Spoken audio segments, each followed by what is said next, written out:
The police told me he must have come from the forest behind my house. But what still terrifies me is that I never heard him approach. There are moments in life when silence feels heavier than any sound. Moments when you realize that what you didn't hear is far more terrifying than what you did. I learned that lesson one winter afternoon, and it's something I still think about whenever the world grows quiet around me. For clarity, there's something important you need to know about me. I'm hard of hearing.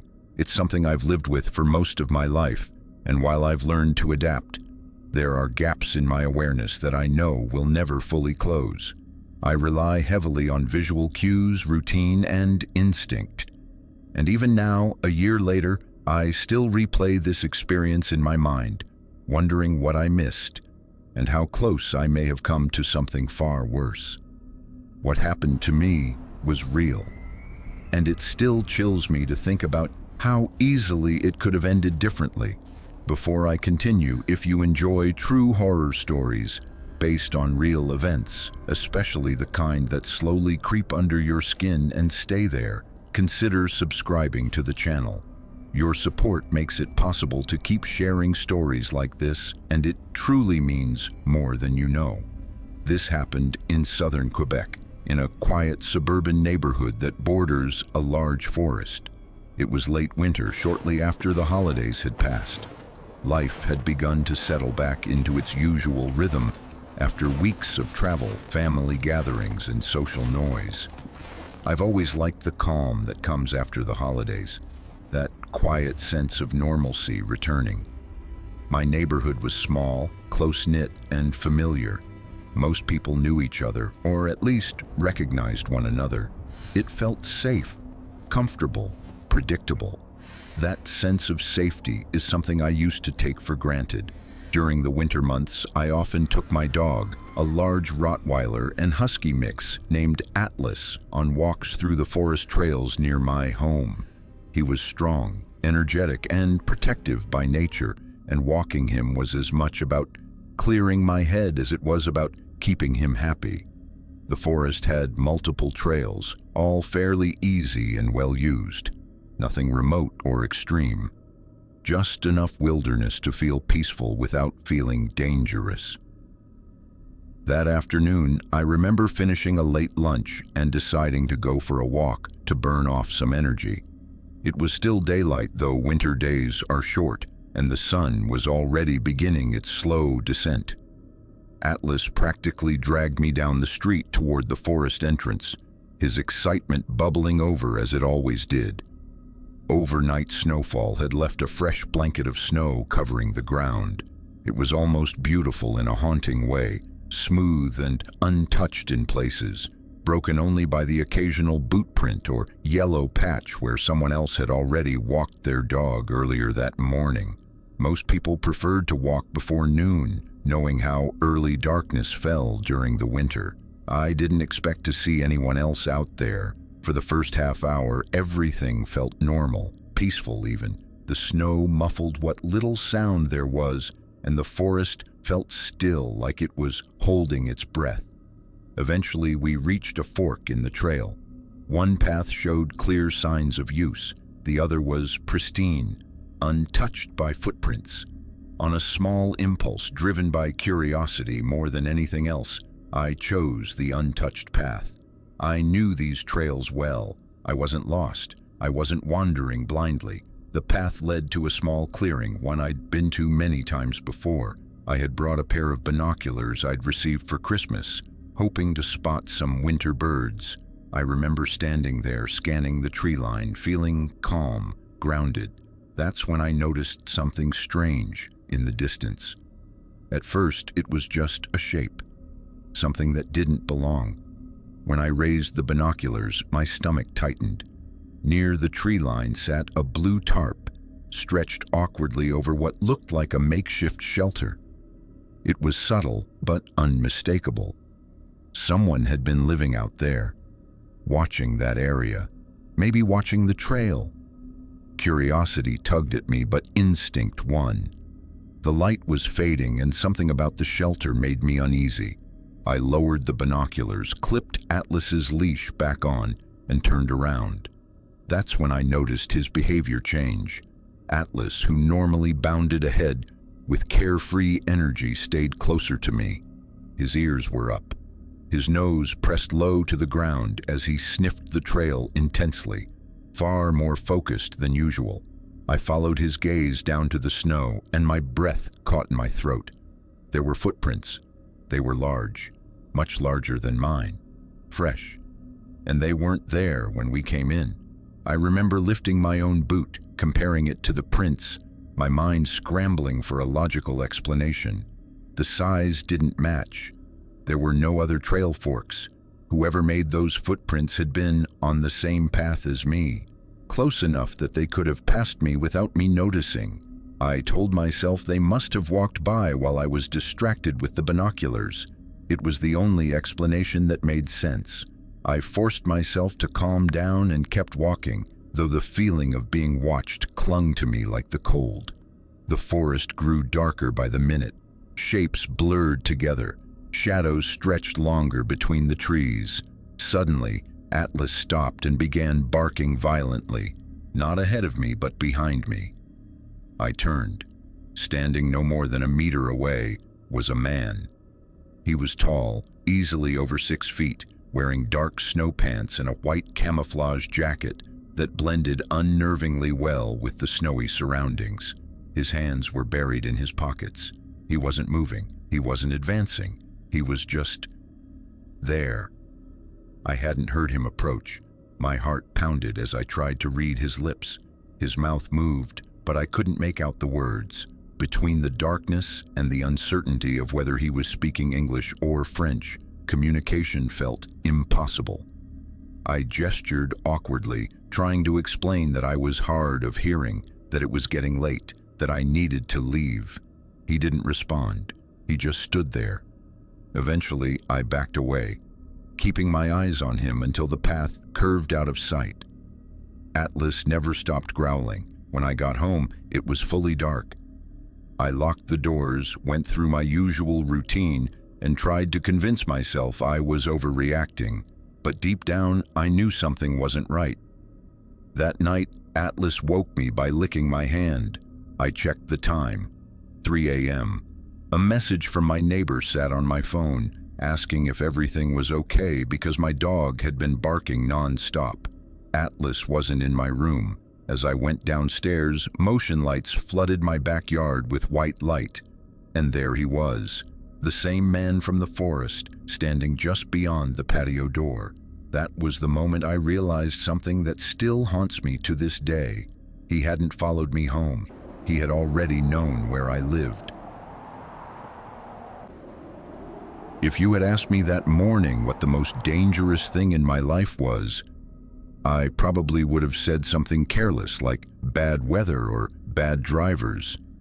I never would have imagined that a single text message, something so ordinary, so easy to trust, would turn into one of the most terrifying experiences my family has ever lived through. This happened in Illinois during the winter, when days feel shorter and everything seems quieter than it should. At the time, I was 16 and my younger sister Lily was 15. I was the older one, the responsible one, at least that's how I like to see myself. Our parents trusted me to look out for her, and I took that role seriously until the day I didn't. It started as a completely normal day. Lily and I were on winter break, bored and restless, scrolling through our phones and complaining about how there was never anything to do. Eventually, we decided to go see a movie to kill time. There was a new horror film playing, something festive and over the top. And even though it technically wasn't meant for people our age, we figured it wouldn't be a big deal. We looked older than we were, and no one questioned us. The theater was crowded and warm, the kind of place where you feel anonymous and safe, surrounded by strangers. About halfway through the movie, just as the tension on screen was building, my phone buzzed loudly in my hand. The sound cut through the silence like a gunshot. People turned and glared at me. Embarrassed, I quickly muted my phone and whispered an apology as Lily tugged my sleeve, urging me toward the exit. Once we were outside, I checked the screen. It was a message from my dad. He asked if we could bring him lunch, explaining that the small cafe near his work was closed for the day. Nothing about the text seemed strange. My dad worked near a wooded area about half an hour from town, and this kind of request wasn't unusual. Lily glanced at the screen and shrugged. Neither of us questioned it.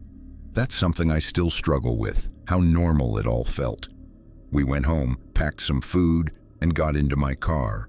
The drive out to the woods was familiar. I'd been there dozens of times. It was quiet, scenic, and usually comforting, especially in the winter when the trees were bare and the lake reflected the pale sky like glass.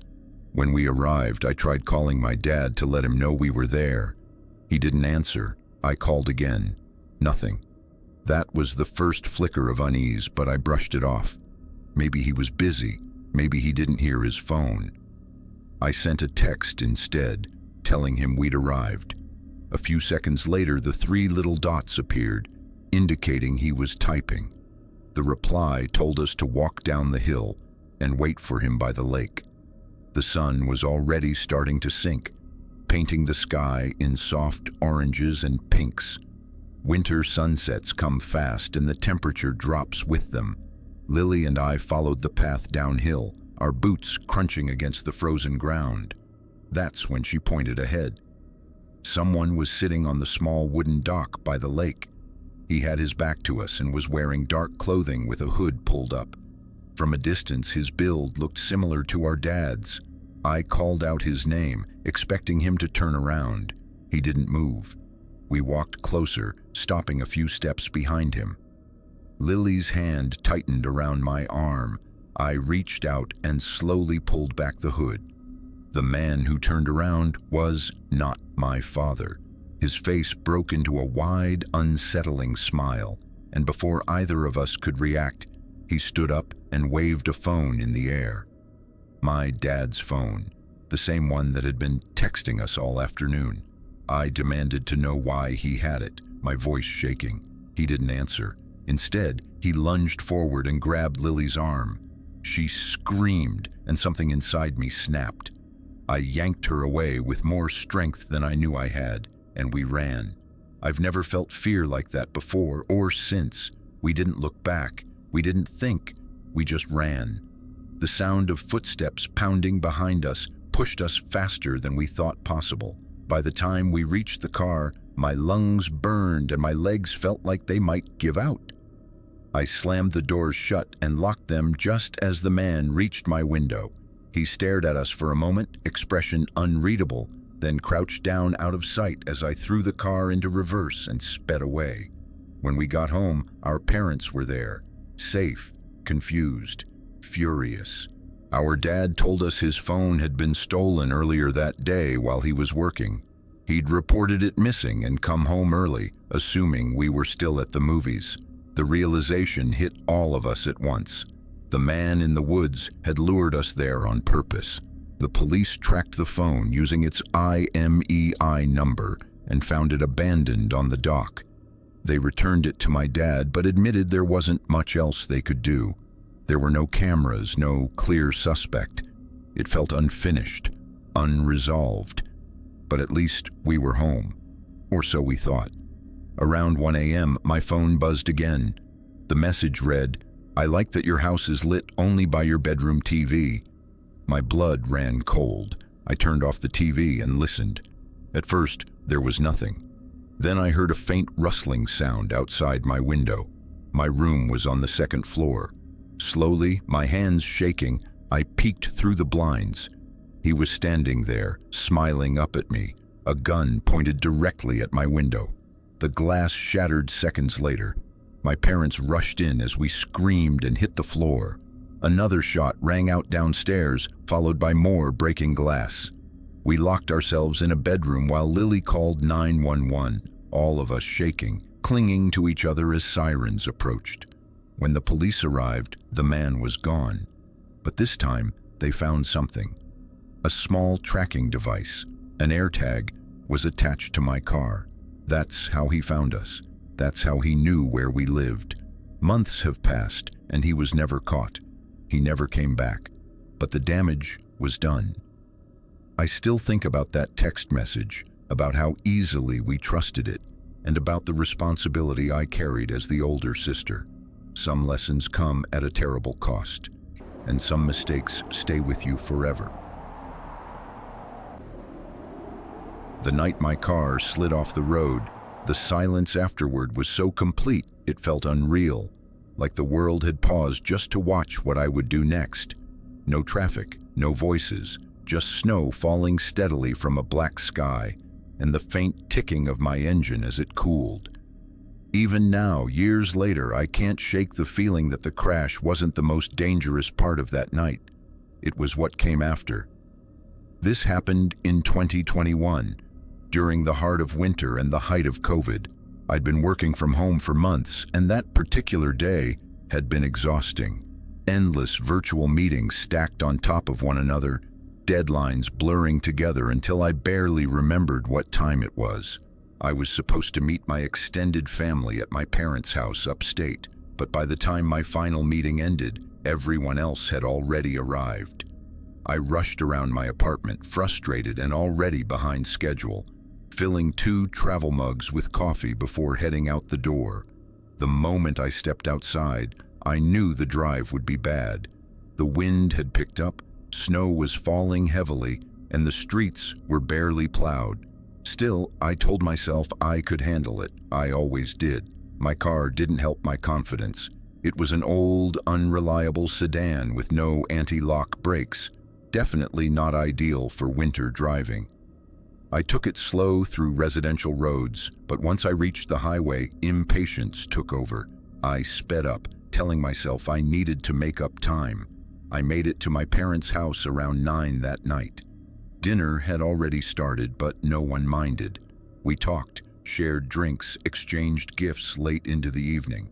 For a few hours, I forgot about the storm outside. By the time I finally said my goodbyes, it was well past midnight. Another foot of snow had fallen, coating the roads in thick white.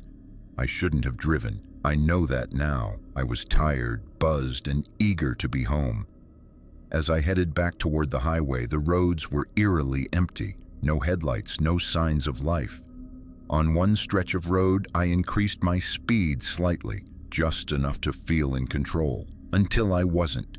As I approached a curve, my tires lost traction. The car began to skid, sliding sideways despite my efforts to correct it. Panic surged through me as the road disappeared beneath spinning wheels. Seconds later, the car slammed into a tree with a force that knocked the air from my lungs. The airbags deployed and everything went still. I sat there, stunned, heart pounding, snow drifting through the air like nothing had happened. Miraculously, I wasn't seriously injured. The car, however, was done. The front end was buried deep into a snowbank, wrapped around the tree. There was no chance of moving it. I called roadside assistance. They told me help was on the way, but warned it could take up to 40 minutes because of the weather. I also called my parents, and my dad said he'd come wait with me. That helped. At least I wouldn't be alone for long. Or so I thought. As I sat in the car, listening to the wind howl through the trees, I heard something else. Footsteps. At first, I told myself it was just the storm, branches shifting, snow falling, but the sound was unmistakable. Steady crunching, moving through the snow. I opened my driver's side door and stepped out, scanning the darkness around me. The footsteps stopped. Instead, I heard something worse. A wet, slurping sound coming from the tree line. I strained my eyes, heart racing, and saw a movement among the trees. A shape. Possibly a person. I called out, my voice sounding small and shaky in the open night. "Hello?" The sound stopped. No answer came. I waited a few seconds, frozen in place, before climbing back into my car and locking the doors. My hands trembled as I gripped the steering wheel. Less than a minute later, the footsteps returned, closer this time. Something struck the passenger side window with a dull thud. like a rock thrown from the dark. Fear overrode reason. I stepped out again, scanning the ground with my phone's flashlight. That's when I saw them. Boot prints. They circled my car, pressing deep into the snow, then led away from the passenger side and toward the woods. My stomach churned as I noticed something else. Dark stains splattered across the white snow. Blood. Against every instinct screaming at me to stay put, I retrieved a handgun from my glove compartment. I don't know why I followed the tracks. Shock, maybe. Or the need to know what I was dealing with. The blood grew heavier as I moved deeper toward the trees. Then my light fell on something lying in the snow. It was a deer, or what was left of one. Its body was torn open, organs exposed, and its head was missing entirely. I swept my flashlight around, dread pooling in my chest. I didn't see the head anywhere nearby. I turned and ran back to my car. When I opened the driver's door, I nearly vomited. The deer's severed head was sitting on the seat, positioned as if it were staring directly at me. I don't remember closing the door. I don't remember breathing. I just ran, down the road through the snow, until headlights appeared in the distance. I waved frantically, shouting, barely aware that I was still clutching the gun. It was my dad. He stopped, alarmed, and demanded to know what was wrong. I scrambled into the passenger seat, babbling through tears, trying to explain what I'd seen. At first, he didn't believe me. He thought I was in shock. But when we returned to the car together, his expression changed. The boot prints were still there. The blood stain remained on the seat. The deer's head was gone. So was the body. Only drag marks in the snow led back into the forest. The tow truck arrived shortly after, hauling my car away. My dad asked if I wanted to call the police. I said no. I didn't have the energy. I didn't know what I'd even tell them.